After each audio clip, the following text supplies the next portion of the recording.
Okay guys, mga kapanda, checkin natin kung ilang deliveries na yung na-deliver natin. Drop off muna natin to.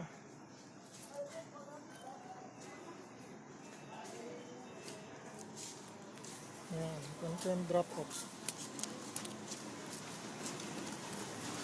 Uy, nakareceive agad tayo.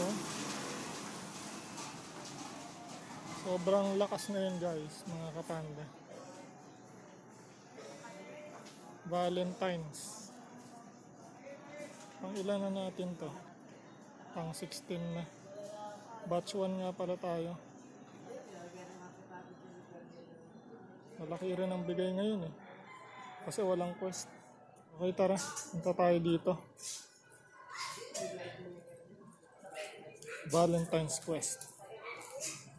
Ito nga pala yung quest ngayon, no? O yung Valentine's.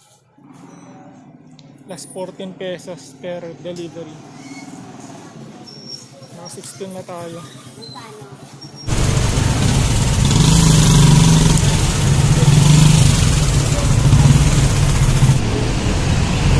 Siguro last delivery muna natin to. Hanggang 3 PM na lang muna tayo. Medyo napapalayo na tayo eh. Saka meron pa tayong gagawin. Namimili pa.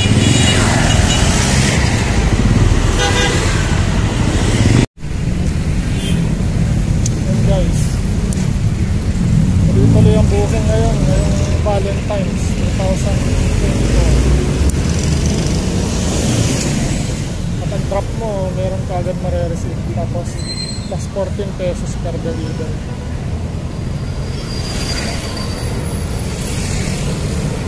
Kanina pa tayo alas 6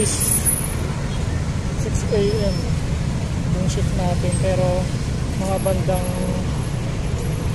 11 PM na gumanda yung booking. Tuloy-tuloy na siya. Ganito sa Foodpanda eh, lalo kung merong celebration katulad ng Christmas, New Year, tapos ngayon Valentine's, laging may plus. Naka 17 din tayo ngayong araw. Tapos overall mga naka 1,000 plus rin tayo sa walong oras.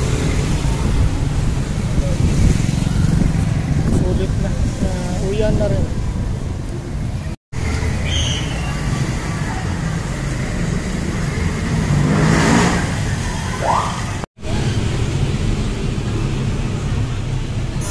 Lagi tayong nagdala ng mga padlock, saka lock, bike lock yan. Gusto talagang nakawan ngayon. Yung kakapasok mo lang, biglang tatangayin na yung bike mo. Yellow color. Alright. Sana all. Ma'am, good afternoon po. Kumusta po ang Valentine's Day mo? Masaya?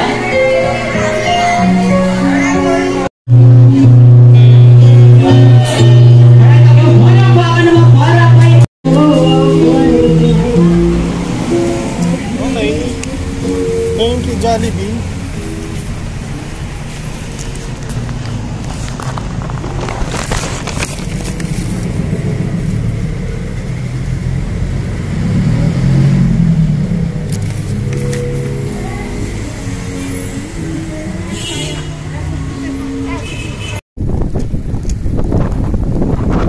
Deliver na to guys sa araw na to, Valentine's Day.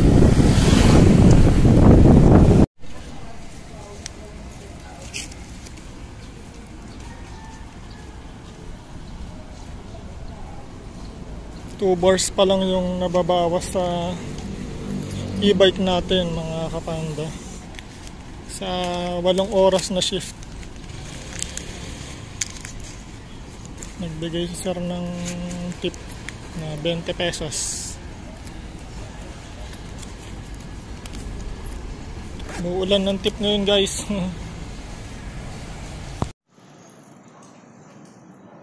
Ayun, tapos na yung shift natin.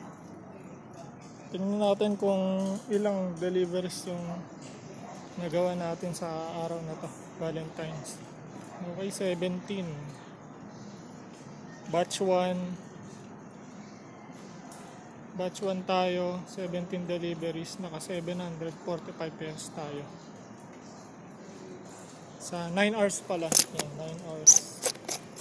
8 hours tayo ng 8 hours. Yung 9 hours naman na yan, kaninang umaga, nasa bahay lang tayo.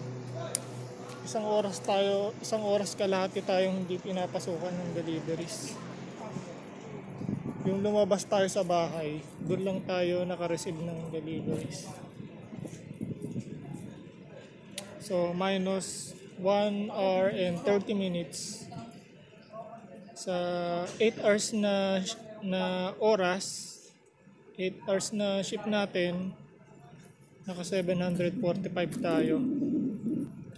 Plus yung quest, naka 238 pesos tayo. So 1,000 na yan. Plus yung mga tip na binigay ni customer ngayong araw, worth 150 pesos.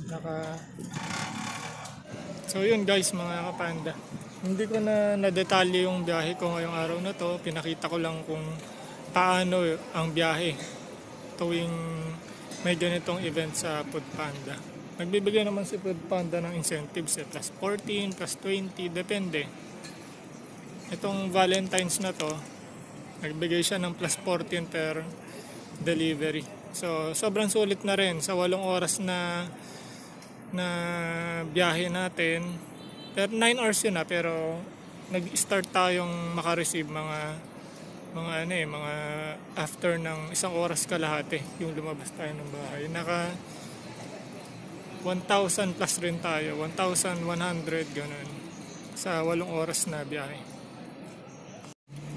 So yun guys, mga kapanda, maraming salamat ulit sa pagsama sa biyahe natin ngayong araw na to sa Foodpanda gamit ang bago nating partner. Ito yung e-bike. Yan. Sa 9 hours and 30 minutes, 2 bars lang yung nabawas. Sobrang sulit talaga itong bago nating partner. E-bike. Minal. Shoutout ulit sa Biyahe Manila. Sobrang sulit niya. 9 hours and 30 minutes yan, ha. Siguro kaya pa to ng ng 3 hours na biyahe. Ayun, uwian na kasi mamimili pa tayo. Happy Valentine's ulit sa inyo, mga kapanda, guys. Maraming salamat sa pagsama sa biyahe ko to. Samahan niyo ulit ako sa mga sunod pang Kapanda vlogs. Yan, buhay Kapanda. Ride safe, mga kapanda. God bless. Happy Valentine's.